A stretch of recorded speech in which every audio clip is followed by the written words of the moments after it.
डनकाशी news channel, सच है तो बोलेगा। जिला सत्र न्यायाधीश अनमोल पाल के निर्देशन में जिला जेल में विधिक सेवा प्राधिकरण द्वारा कैंप लगाया गया है। विधिक प्राधिकरण के सचिव अपर जिला जज बाबूलाल यादव ने बंदियों को मोलभाव विधि की जानकारी देते हुए कहा कि उत्तर प्रदेश राज्य विधिक सेवा प्राधिकरण व राष्ट्रीय विधिक सेवा प्राधिकरण नई दिल्ली के द्वारा प्लान ऑफ एक्शन के तहत बार्गेनिंग विधि की धारा 436A CRPC में जेल में निरुद्ध कैदियों की सजा कम की जा सकती है। बार्गेनिंग मोलभाव अधिनियम के अंतर्गत जेल में निरुद्ध महिला या पुरुष दोनों बंदियों को उनकी सजा कम करने में सहायक होगी। विधिक सेवा की जानकारी देते हुए एडवोकेट अशोक यादव ने बताया कि प्ली बार्गेनिंग विधि पश्चिम के देशों में पहले से ही प्रभावी है। भारत सरकार ने अब इस विधि को भारत में भी लागू कर दिया है।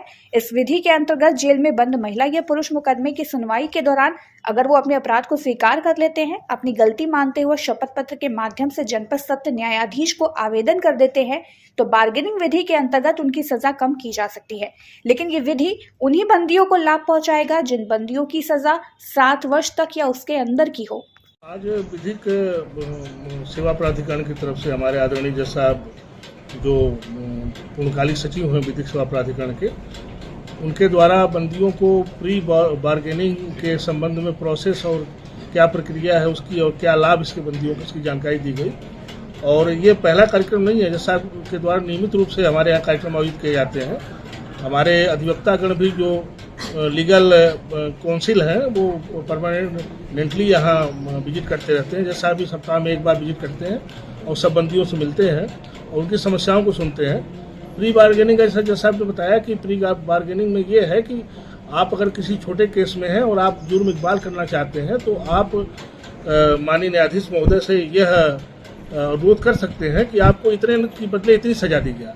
अगर वो सहमत होते हैं और आप भी सहमत होते हैं तो आपका केस डिसाइड किया जाएगा। दोनों पक्षों की समझ से ही केस डिसाइड होगा। अगर दोनों पक्षों में सहमति नहीं बनती है तो नहीं किया जाएगा। एक तरह का मोल भाव है और इससे छोटे मोटे केसों के निस्तारण में मदद मिलेगी और जो जेल में विचाराधीन बंदियों का की बढ़ती संख्या है उसको नियंत्रण करने में जो है काफ़ी कामयाबी मिलेगी। Okay sir, thank you.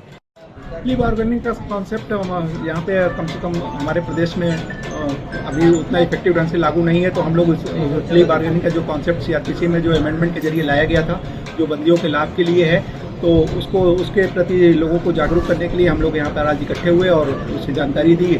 मुझे लगता है कि जो 7 साल से कम सजा के मामले हैं उनमें जो बंदी यहाँ पे निरुद्ध हैं उसको उस प्ली बार्गेनिंग के कॉन्सेप्ट का लाभ उठाएंगे आगे। तो इसमें क्या सिस्टम है, जैसे कैसे मिलेगा वो?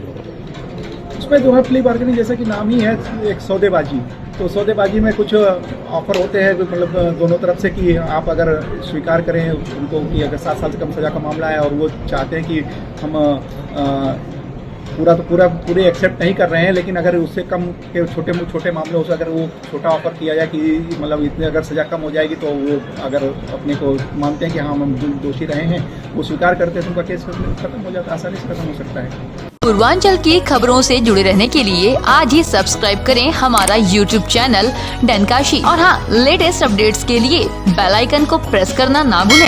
और आपके पास है कोई जानकारी या है कोई सूचना तो हमारे दिए गए नंबर पर आप हमसे संपर्क कर सकते हैं।